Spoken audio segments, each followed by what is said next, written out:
Call me Trinity. We've come 2,000 miles. You can go another 2,000. We have children. Oh, I hate children. It'd be nice if you told your men not to bother the farmers anymore. It ain't nice to hurt peaceful people like that.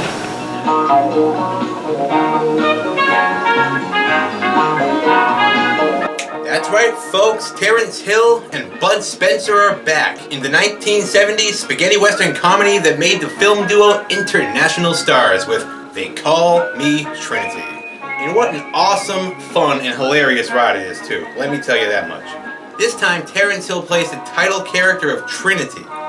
And once again, Terence Hill only got this role because it was turned down by, his Italian actor twin, but with a puffier face, Franco Nero. Then, of course, there's the unknockoutable, was considered for the role of Bluto on Popeye, Bud Spencer, who plays Trinity's half-brother Bambino. A horse thief, and even a bank robber, train robber, criminal.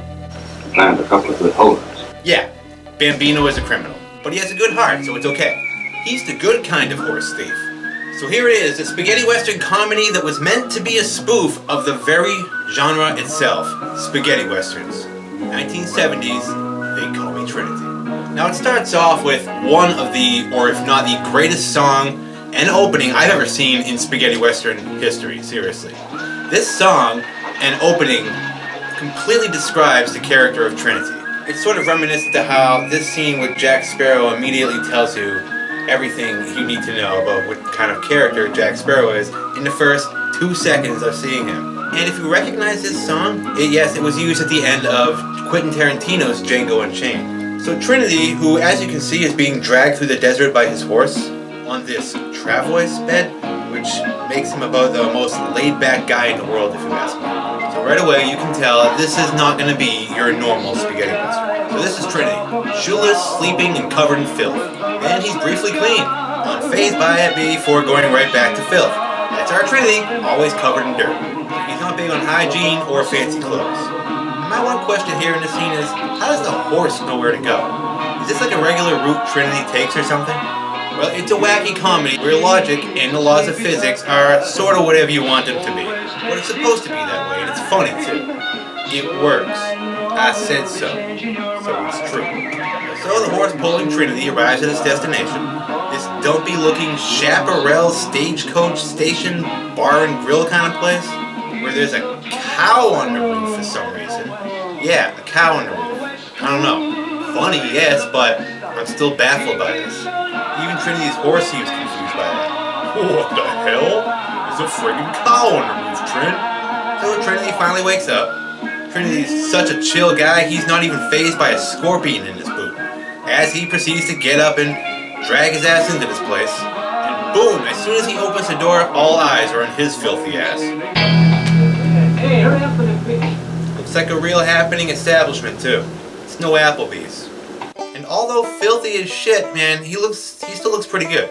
It's Terence Hill after all. All the dirt really helps bring out those beautiful blue eyes. He's then offered some beans by this happy-looking owner and his lady friend. You got the money to pay, I give you a plate of beans. Of Chaparral Stagecoach Station Bar and Grill. That's what I'm calling. So Trinity eyeballs the only other customers in this place. These two dudes and their Mexican prisoner, who seems to be wounded too. Only I don't think these two guys care.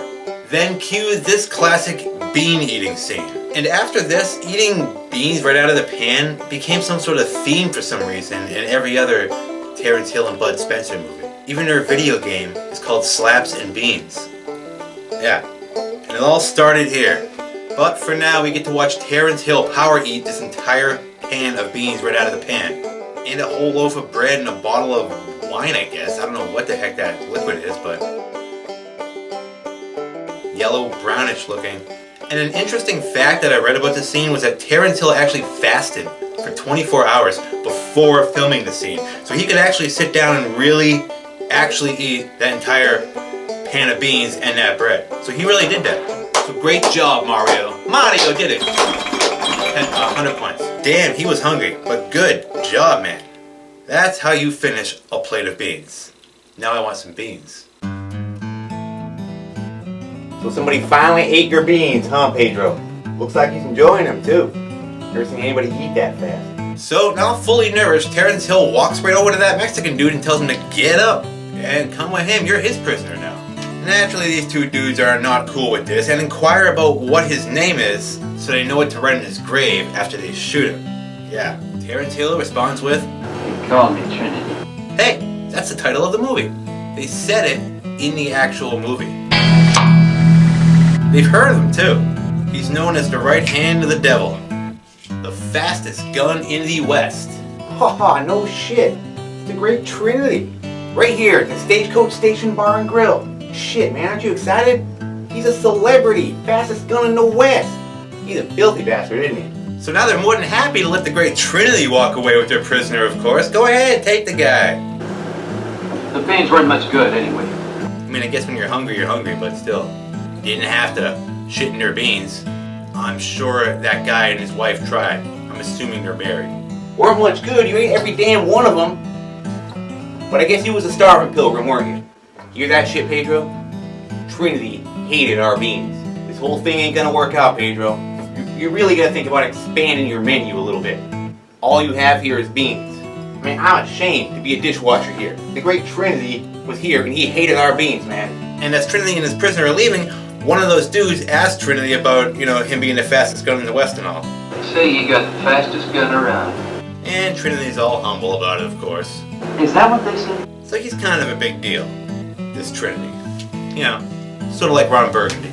And we see why as he defies logic against these guys when they try to gun him down when he's leaving with Chico.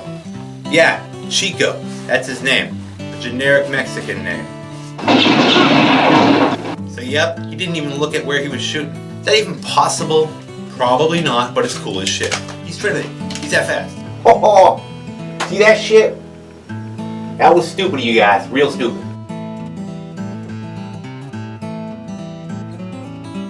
So what are we supposed to do with these two dead guys, Pedro? Just leave them here? I guess it's up to us. Do we need to alert authorities or anything? If this happened at Applebee's, the police would be here in a second. Two dead guys. We're never gonna get any business this way, Pedro. You get one, I'll get the other. How about that? So Trinity loads the still bleeding Chico onto his traveling bed as he gets the story from Chico about why those two dicks had him in the first place. Turns out they were gonna turn him into the law for killing some gringo he got into a fight with, for trying to make it with his wife or something. So it sounds like a fair fight to me. I'm on Chico's side here. Sounds like a bunch of drunk good old boys tried to rape his wife. You go, Chico.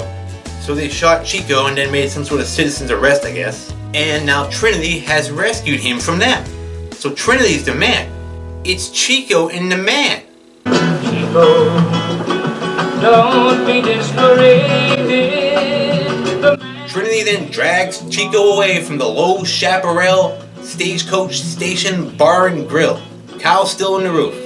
Maybe there's a tube coming from the cow's udder and it's going down into the building for easy access. Like Flintstones technology. It's a living. Bye, Trinity. Don't worry, next time you come by here, we'll have some better beans for you, I swear it. Damn, I love that guy. He's so awesome at being awesome. Shit. Alright, Pedro, I'm coming back, don't worry. I'll clean that one pan. And hit the theme music.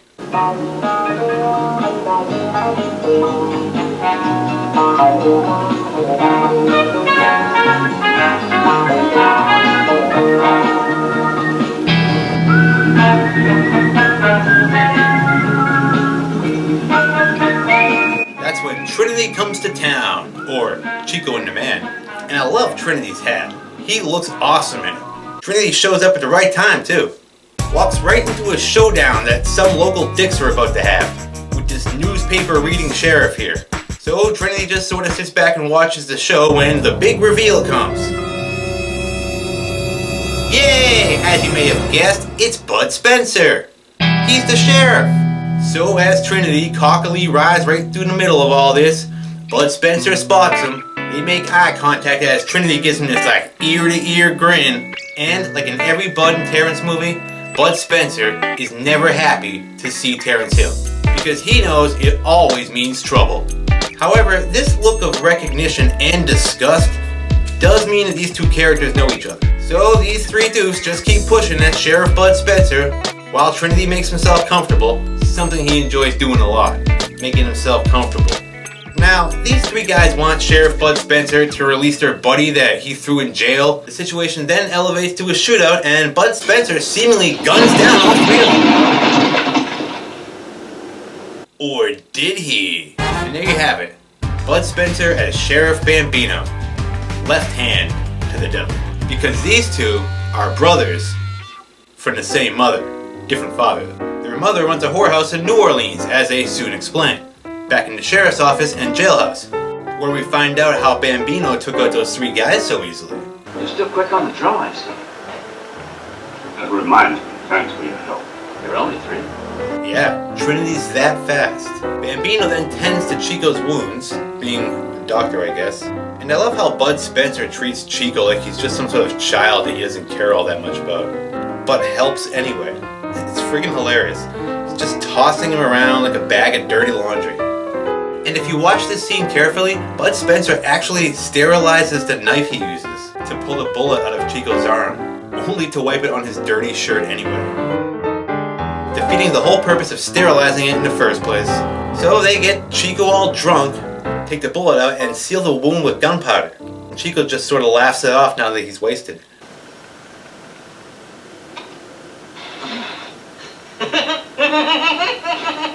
Damn, when Rambo did that, he screamed his ass off.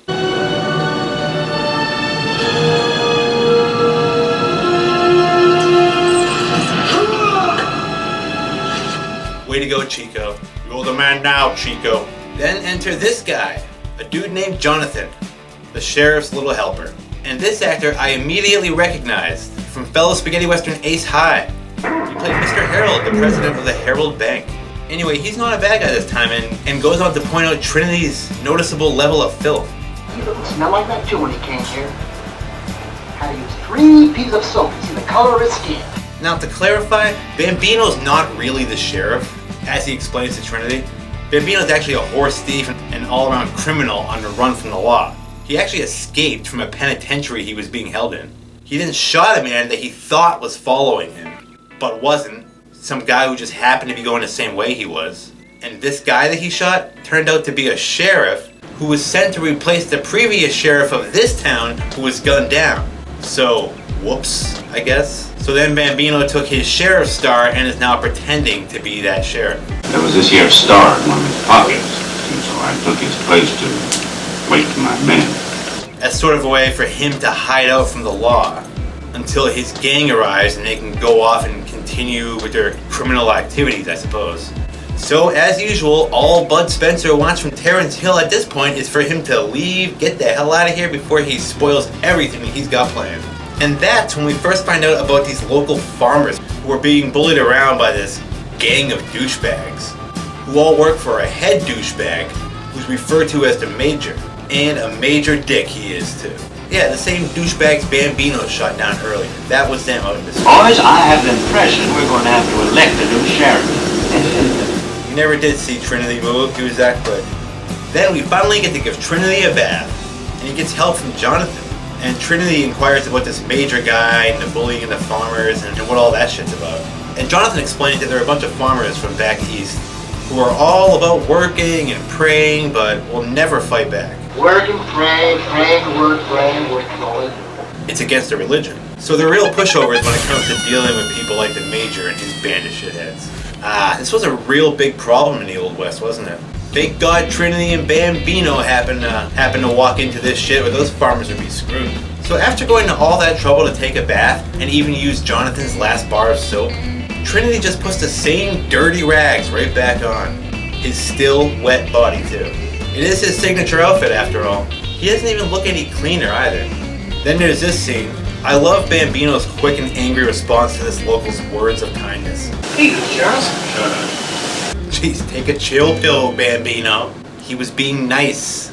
So Bambino came here to the saloon to tell the Major and his men to leave the farmers alone, you dick. And I'm not sure if this is the real actor's voice who's playing the Major here, but I just love it. He always sounds so arrogant and sure that he's right all the time. Why don't you do it? He's actually an actor named Farley Granger, and I had to look him up to find out what I had seen him in before. And when he was younger, he was in the Alfred Hitchcock movie Strangers on a Train. Yeah, he was one of the guys in that. And that's when we get our first Bud Spencer head bonk. Sit down there, buddy.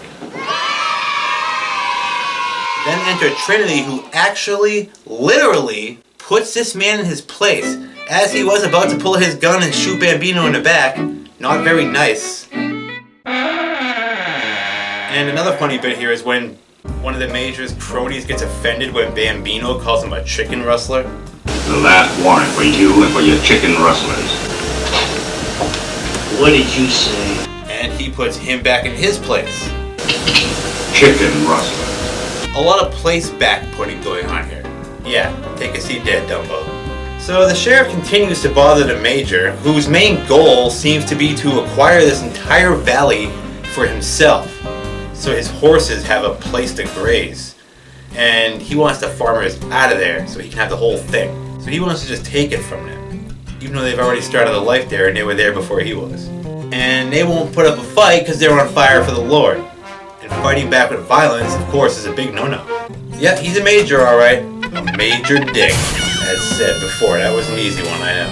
So Bambino, whose main concern is to steal all these horses before the Rangers show up and wreck everything, wants to take on the Major and his men himself and scare them off while helping the farmers in the process. Only he has to wait for his gang to show the hell up.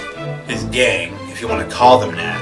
Two guys named Weasel and Timid. Before my boys Weasel and Timid can catch up with you. Yeah, that's what he said. Weasel and Timid.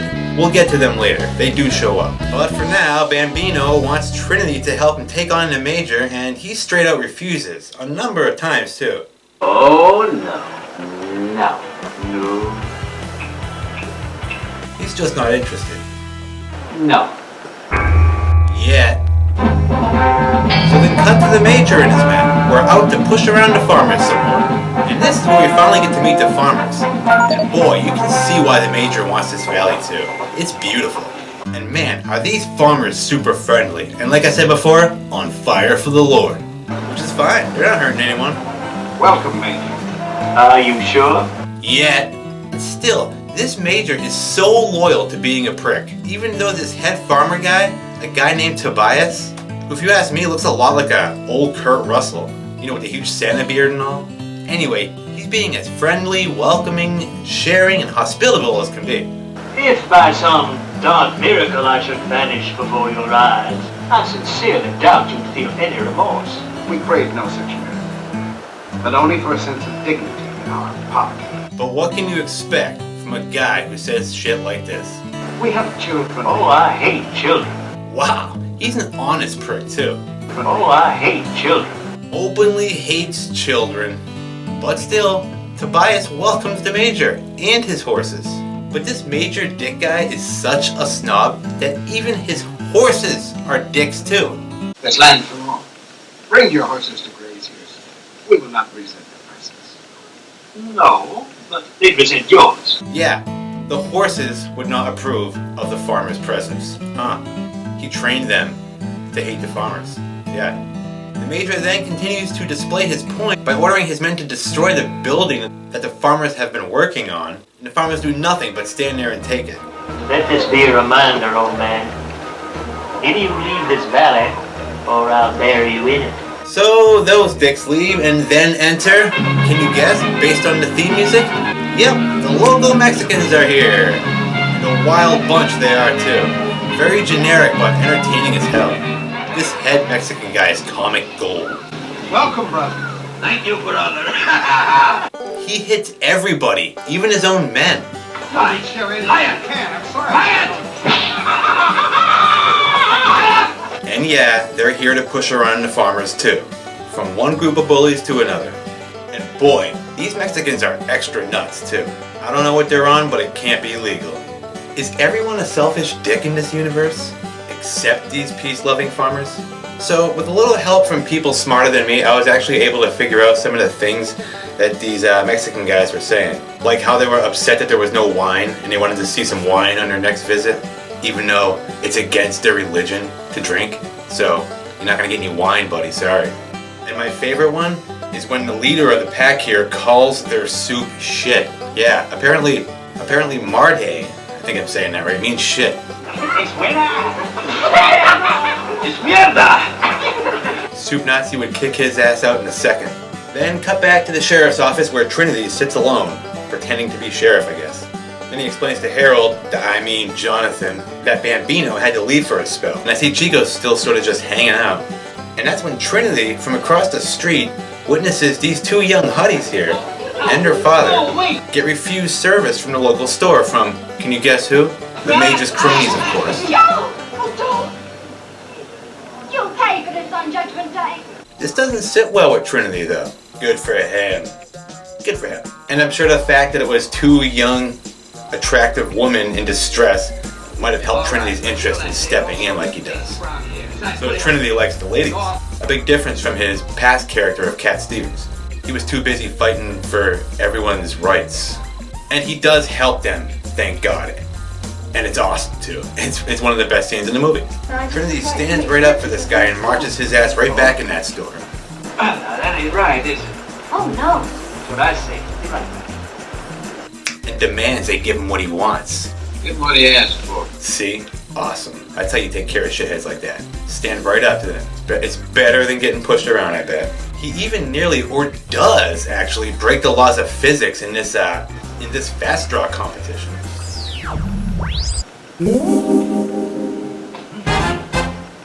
Damn, that was fast. I think that was fast. And unlike Maverick, he can shoot too, without even looking at his target, as we've already seen. So this, again, puts these two dicks in their little place. Beautiful. Load it up on the wagon, and fast. So after the farmers and his daughters get what they need, and Trinity sees him safely off, a good old fist fight breaks out between Trinity and the two cronies.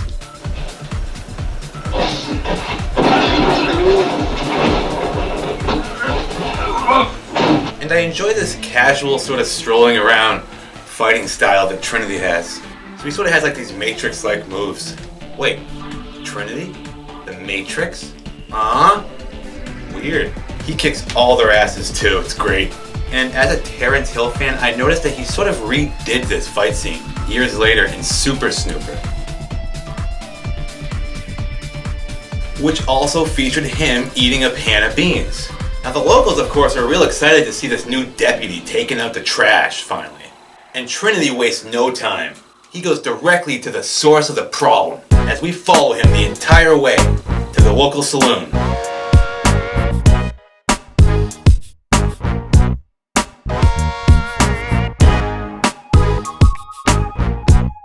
Where he marches in and sits himself right down to the Major Dick himself. Boom. That's how you do it.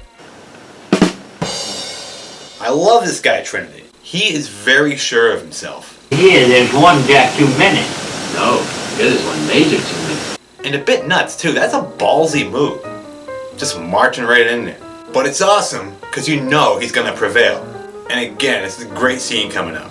He even seems to have psychic abilities, too. And knows exactly who's about to pull a gun on him and shoot him. And again, doesn't even need to look at his target. Kablamo. And I love this next line. It ain't nice to hurt peaceful people like that. It ain't nice to hurt peaceful people like that. Well, he said it better. It ain't nice to hurt peaceful people like that. It ain't nice to hurt peaceful people like that. Well said, Trinity. Well said. It's almost like how a child would describe it. It ain't nice to hurt peaceful people like that. I don't think the Major cares, though. Horses are his thing, remember? Trinity then goes on to threaten the Major, as all the Major's men try to take a shot at Trinity. And using his Matrix-like skills, takes out every one of them, but manages to shoot them in non-lethal places too, so no one gets killed here. All while sitting down and having a conversation with the Major Dick.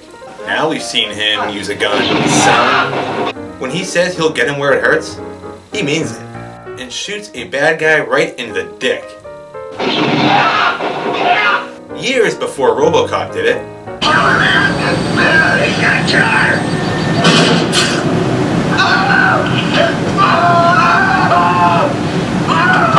Your move, creep.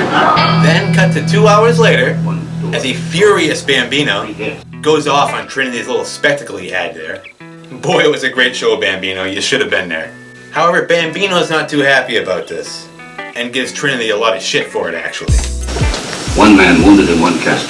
And actually has the gall to call those two ladies that he helped sluts. Yeah, There were probably 2 sluts looking for customers. Bambino, I'm pretty sure the religion forbids that, Bambino. But okay, you're just mad right now. I'll forgive you. So at this point, he just wants Trinity to pack up his shit and leave. And so does Jonathan, apparently, with this hilarious line. This was a quiet time before you came. Disgusting time, but quiet. Again, I love the honesty here. Everyone's sort of miserable. Except for the farmers, of course, who actually have the most reason to be miserable. Being bullied around every 5 minutes. Now, at this point, Trinity actually wants to stay and doesn't want to leave. Now that he's interested in helping the farmers, of course. I wonder why, as we've already established, he wants to bang one of those. Yeah, he wants one of them chicks. So he uses the fact that he knows that Bambino's not really the sheriff to blackmail Bambino into letting him stay without a fuss. And, like before, Trinity wastes no time and goes straight to the local saloon so he can mess around with the Major's men. Good times, good fun. So once they get there, one of the Major's men calls Trinity a son of a bitch, and Trinity actually overhears this. Not good, right? Uh-oh, you said shit about his mama. That usually leads to a fight in those days, and sometimes these days too. So Trinity goes to work at Mr. Big Mouth, while Jonathan goes and fetches Bambino before all the shooting breaks out. He wakes up Bambino, and for a few seconds, Bambino's actually happy when he thinks that Trinity may have been killed. They killed him? Well, it was just down when I left. Ah, brotherly love, right? So, cut back to the saloon. Your shit's about to go down, right? Better pay your bar bill now. Don't want to leave any dents behind. When enter Bambino, Trinity tells him how these dicks offended the law and called their mother a, well, you know. So to settle this little matter, they all agree to put down their guns and put away their badges. Just fight it out the old-fashioned way again with their fists. Let's get it on!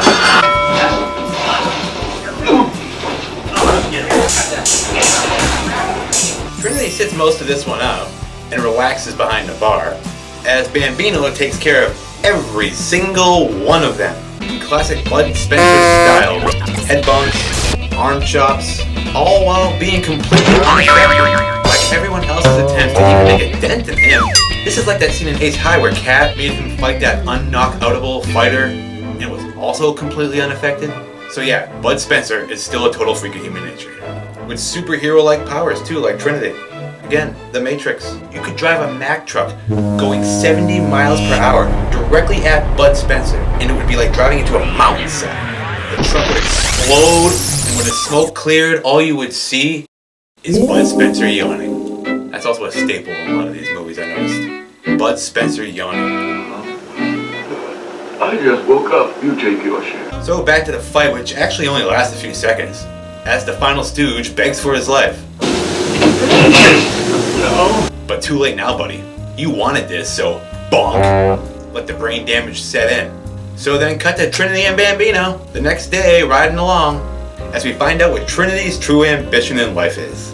Who's got the time? I'm already busy doing nothing. I do envy his freedom there, though. So then cue that excellent score again, as Trinity and Bambino pay a visit to those farmers that everyone likes to bully around. Only Trinity and Bambino ain't gonna bully them around. They're here to help them out. And once again, Tobias welcomes the strangers with open arms. Welcome, brothers! Such a trusting and hopeful guy. I'm with Trinity. How could you hurt peace-loving people like this? It ain't nice to hurt peaceful people like that. So then we get to follow Trinity and Bambino, their entire ride down the hill, to meet the farmers so they can play that awesome theme song again, I guess. Come join us, brothers!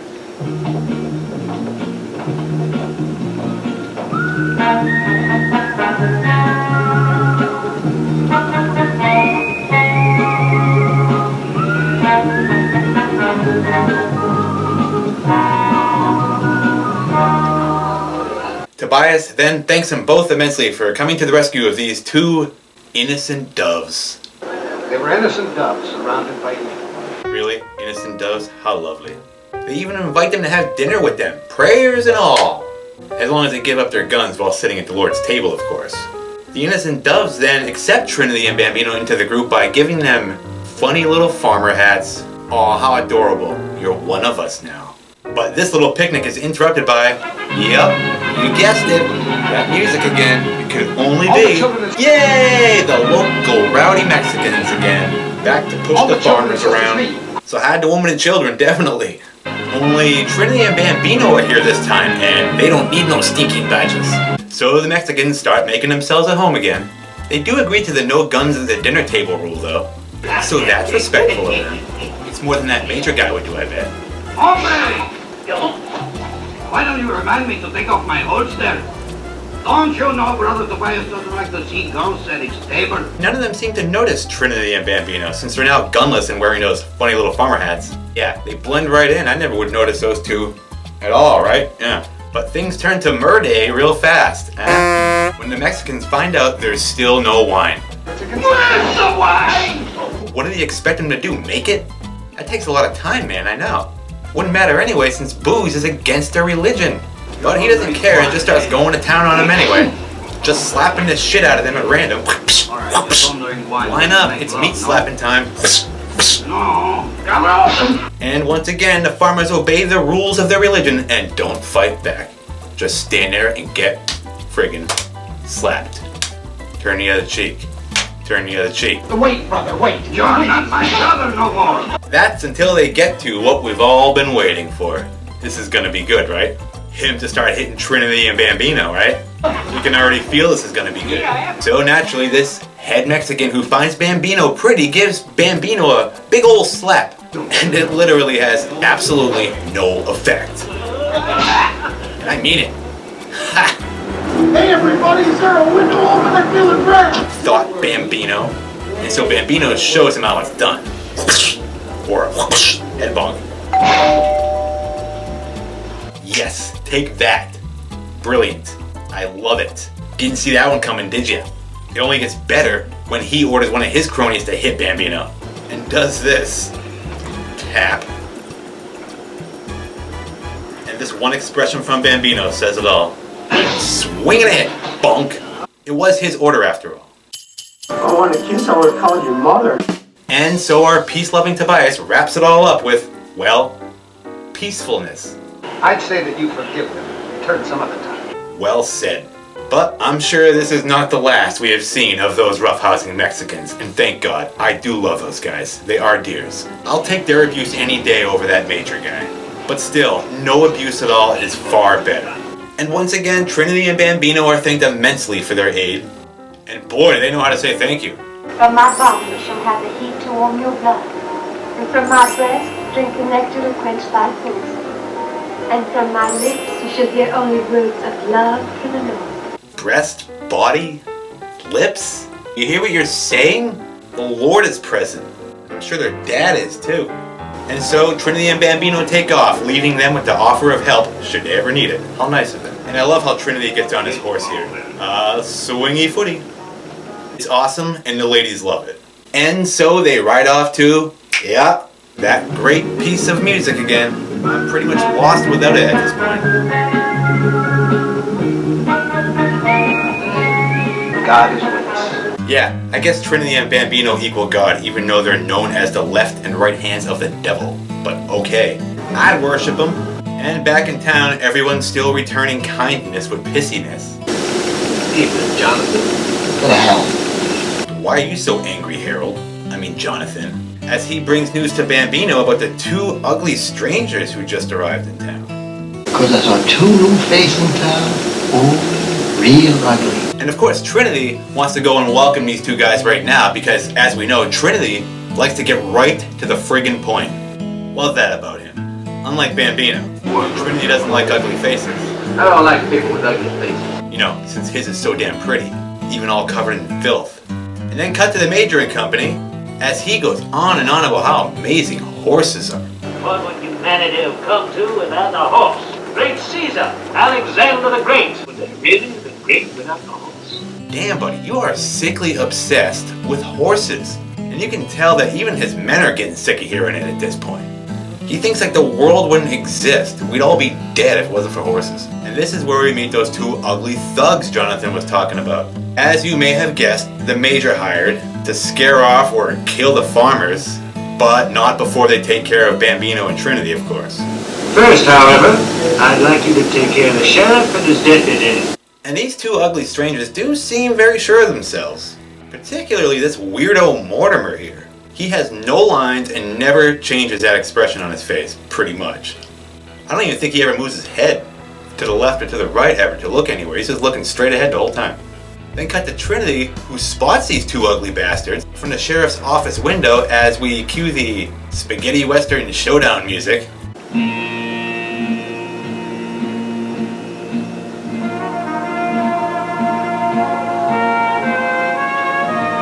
Trinity then decides to go for a little walk, only I doubt that's all it's gonna be. Trinity just stands there and watches as the two hired killers stroll down to the local store as the Major and company step outside. Oh, something cool's gonna happen, I hope.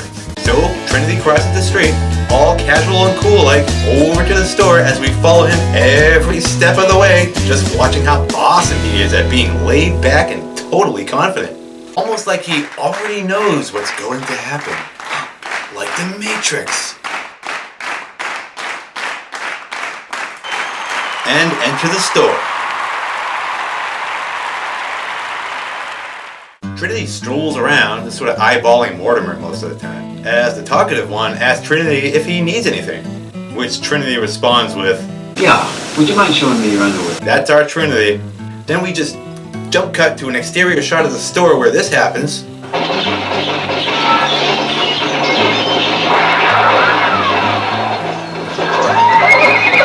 What about the horses? Got no time! He's that What exactly did Trinity do in there to make that happen? That's what I want to know. But we'll never find out. Because as Trinity leaves the store, the Major and his men make their way towards Trinity. Until Bambino stops them in their tracks. Kaplow! Yeah, you just stay right there, Major Big Hat. So then the Major throws around a bunch of big threats and claims that he's gonna get his good buddy the Mayor involved in this. Unless Bambino resigns as sheriff, gets the hell out of town, and takes Trinity with him, of course. Which Bambino responds to with a grumble, I guess. Classic Bud Spencer. So back in the sheriff's station, Bambino has a little fit over Trinity causing shit again and calls him a... Actually, I had to rewind this a couple of times, but he actually says... Worse than the Black Plague and a leprechaun. Worse than the Black Plague and a leprechaun? Yeah, I guess leprechauns are bad luck. I mean, I guess Warwick Davis was. And apparently Chico is just living at the sheriff's station at this point. Drunk as hell. Well, the 17th time, what do you want me to do without mixing? Throw him out. He can't stand up. Give him some whiskey. And that's when Bambino goes into telling Trinity about the breaking news he's received about the sheriff that he shot. Remember that guy? The one whose place he's taking? Well, it turns out he's not dead after all, just wounded. Bambino only wounded him. There's a reward up for me. And now that sheriff wants Sheriff Bambino's help to help him find Bambino. So he doesn't realize they're the same person, obviously. So the jig is up. Now he wants me to give him a hand. Find me. They're screwed now, right? It was a good run while it lasted, Bambino. Trinity and Bambino then ride off together before splitting up and saying their goodbyes when Trinity shoots Bambino's gun. Okay.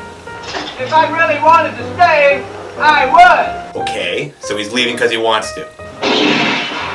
I don't think so. Or not. Oh, these two, they just love each other. And then, come on, wait for it. There it is, never miss an opportunity to play that excellent theme song. Again, as Trinity rides back to the farmers, looking all awesome on his horse with that hat and all. Bam! So he rides on in just to say bye to the farmers, since he plans on moving on, and man, for a second, this thing looks like it's about to turn into a porno. When Trinity decides to go swimming with the innocent doves. Horse and all.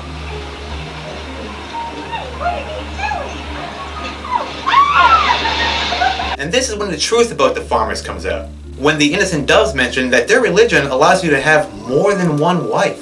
Wives? Uh-huh, wives. Didn't you know our faith accepts the statement of fact? Polygamy? These farmers are Mormons. Of course. It was all pretty obvious when you look back on it. So why are they never referred to as Mormons in this movie? Just farmers? I don't know exactly. But they're never referred to as Mormons in this. But they are, they're Mormons. And when Trinity and the innocent doves finally return from swimming, they may not be so innocent anymore, considering all their clothes is dry. Yeah, and their hair. meaning they were gone for a while, weren't they? Drying off after something. That's when Trinity decides to stick around for a while and live the peaceful life. We thought we'd stay on for a day or so. By all means. Trinity then tries to convince the Mormons, farmers, maybe I should just call them Mormons at this point. Whatever, you know what I'm talking about. Anyway, he tries to convince them to fight, but they're still holding strong to their religion. Our fate is in the hands of the Lord. Yeah, but he doesn't carry a gun either. But yeah, Trinity, the Lord don't carry a gun. Can't get much help there. And that's when two strangers show up. Hey, Mom! Clearly parched. Was that necessary? Thanks for contaminating the water supply, dickhead. Man. At least that guy asked permission. So these two idiots turn out to be Weasel and Timid. Yeah, I told you they'd come around eventually. And here they are. You're Weasel, ain't you? And you're Timid. And I'm pretty sure this one here, again, is the same actor from Django, Prepare a Coffin, and Boot Hill. So Weasel and Timid reunite with Bambino back in town, and they have a little story to tell. They, in a series of repeating events, shot a man they thought was following them, but actually turned out to just be going the same direction, and wasn't following them. And that guy, again, turned out to be the same Sheriff Bambino shot.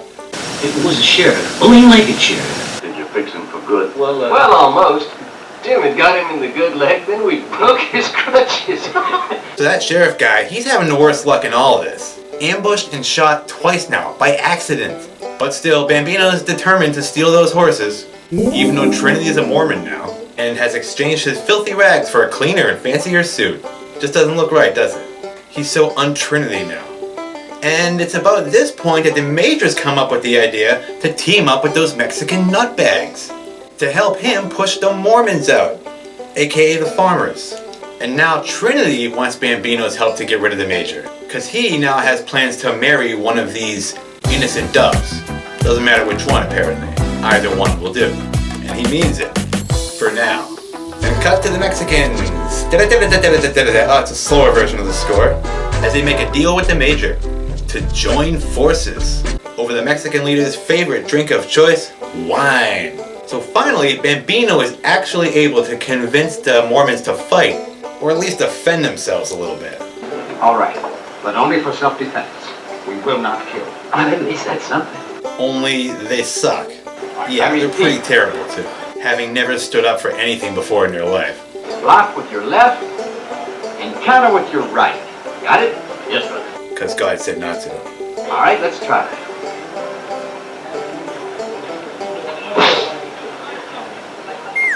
He even tries teaching them wrestling style moves. Like this one. I forget what it's called.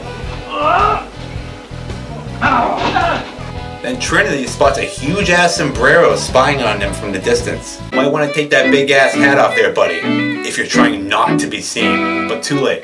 So it becomes Weasel's mission to capture this Mexican spy. And I'm starting to think that Weasel sort of looks like a member of the McPoyle family from the TV show Always Sunny in Philadelphia. Anyway, Weasel, actually succeeds in his mission and desaddles the Mexican as he's trying to make his getaway. Great job. I figured with a name like Weasel, he'd fail immediately. And back to the very unsanitary Bambino, as Trinity and Bambino then make an agreement, now that they have this prisoner. Trinity decides to pose as a Mexican, go in and steal a bunch of horses. And the scene's kind of funny too, because he makes up this whole bullshit story about how they massacred the Mormons, but farmers, but didn't. How did it go with the farmers? Children, women, old ladies, all dead. What a massacre. See, it was a nice massacre. And it's about this time that that real sheriff, the one who's been shot twice, finally shows up to stir things up. Chico's still doing good though. He's really made a home here now that he's a town drunk. So back with Trinity, Bambino, and the Mormons, this not very competent lookout guy. No, brother sheriff! Nothing!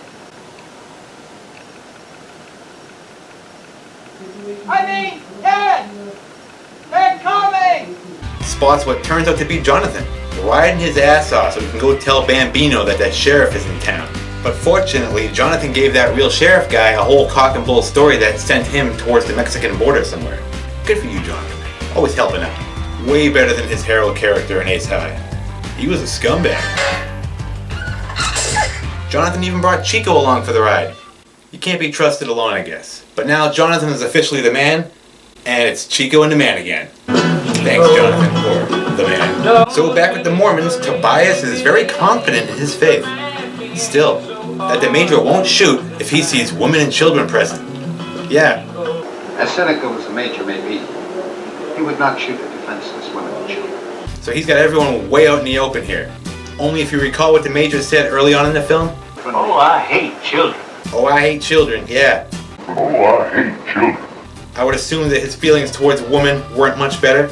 Major is way too busy being in love with horses to value human life and equality among people. That's when the lookout guy finally comes in handy. Hey, comrade! As we see the Major riding in with his new buddies, the Mexicans.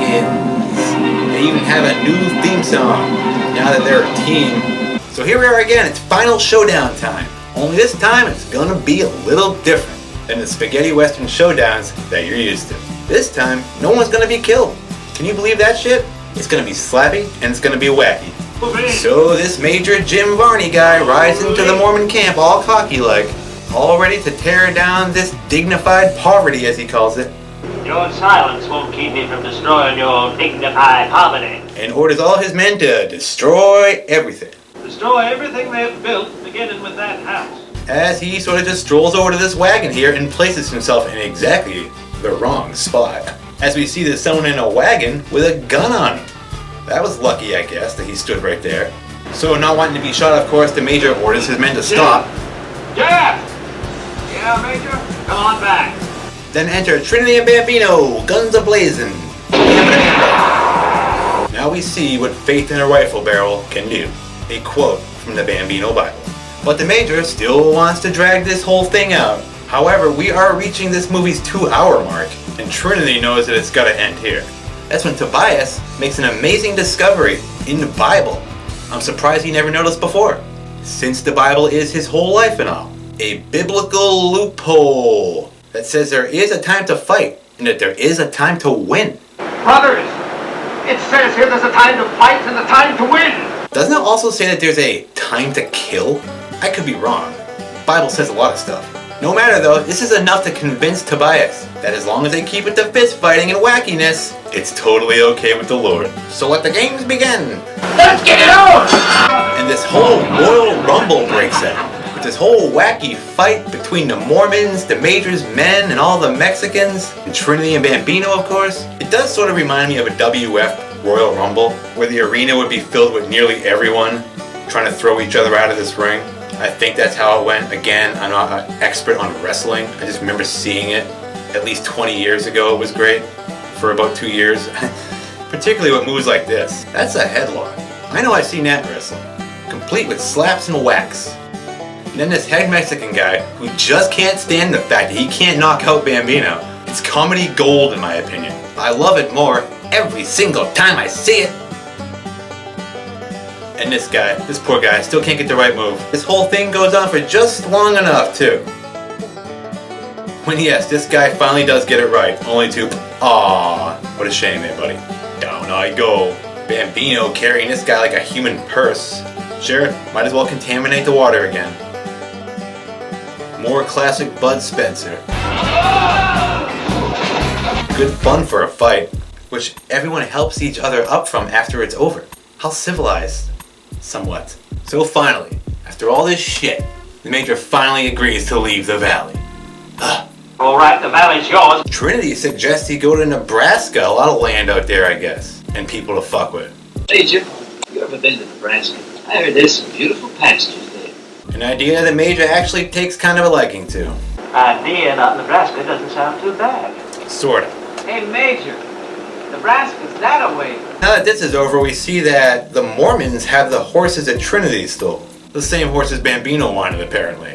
Aw, too bad, because they're already branded with the Mormon seal of approval here. Yeah, I like that one, right? 10 Commandments. So Bambino rides off as the Mormons get ready to pray.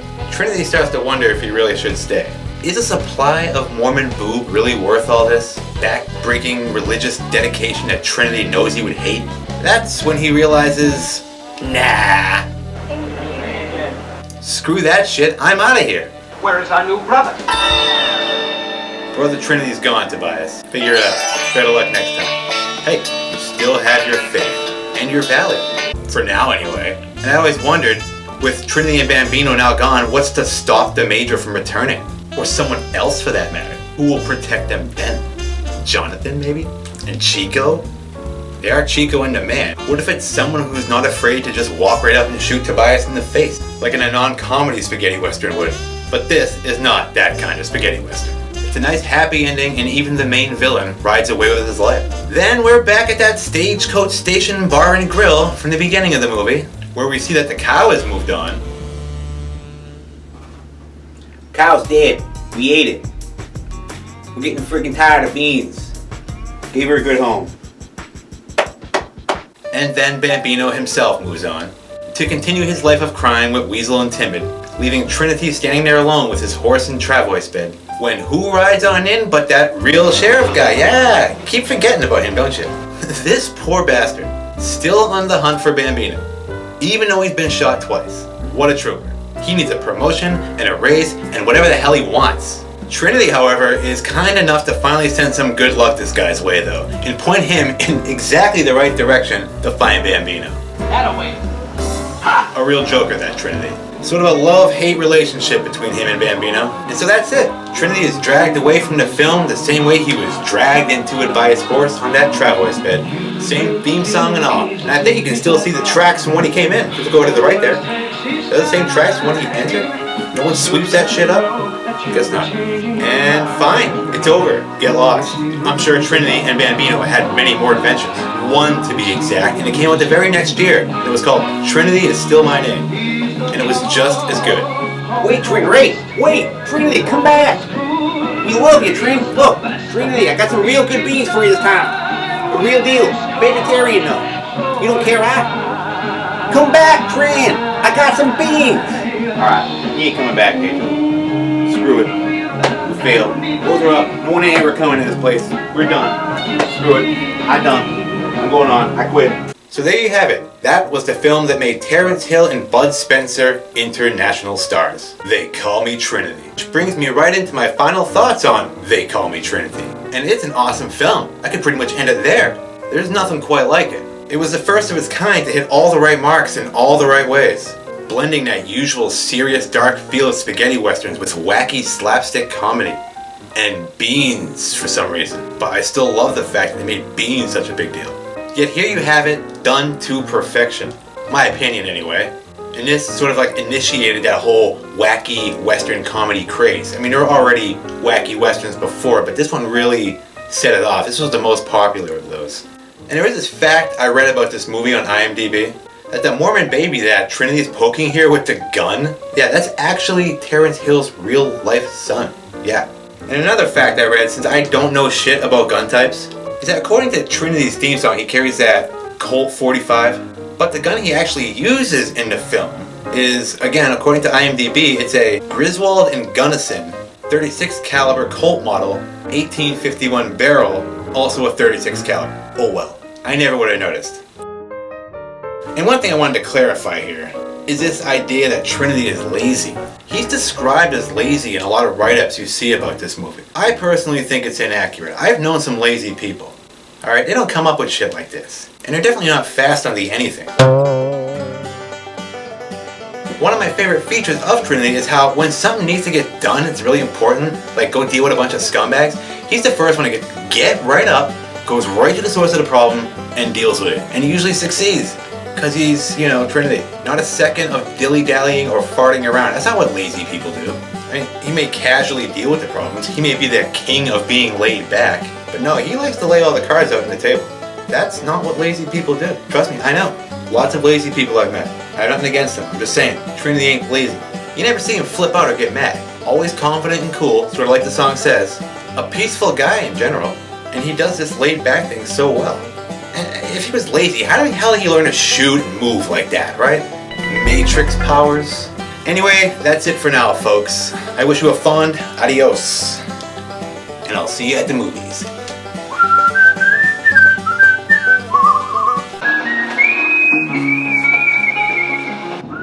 Did you ever maybe think of karaoke night, Pedro? That might liven things up around here. Maybe even a Taco Tuesday. Trivia night. Those are popular.